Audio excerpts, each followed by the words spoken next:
Sabahınız xeyirli olsun. Bir neçə dəqiqədən sonra Bakı Məhkəmə kompleksində təqsirləndirilən şəxs Ermənistan vətəndaşı Aray Kartunya və digərlərinin barəsində olan cinayət işi üzrə açıq keçirilən məhkəmə prosesində növbəti iclas başlayacaq. Hazırda həmin iclasla bağlı hazırlıq işləri aparılır və qeyd edək ki, ilkin məlumatlara görə bugünkü iclasda tərəflər replika ilə çıxış edəcək. Bundan əvvəlki məhkəmə iclasında əvvəlcə ittihamı müdafiə edən prokurorlar çıxış edərək təqsirləndirilən şəxslərə qarşı irəli sürülən ittihamın məhkəmə istintaqı zamanı sübuta yetirildiyini bildirərək məhkəmədən onlara müvafiq cəzaların verilməsini xahiş etmişdilər.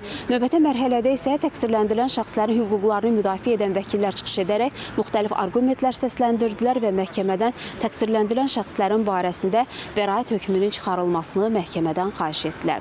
Hazırki mərhələdə isə prosesə uyğun olaraq tərəflər replika ilə, yəni cavab nitqi ilə çıxış edəcəklər bugünkü məhkəmə iclasında və bundan sonraki mərhələdə isə prosesə uyğun olaraq qarşıdakı iclaslarda təqsirləndirilən şəxslərə son söz veriləcək. Qeyd edək ki, təqsirləndirilən şəxslər Azərbaycana və xalqımıza qarşı çoxsaylı cinayətlər törətməkdə təqsirli bilinirlər.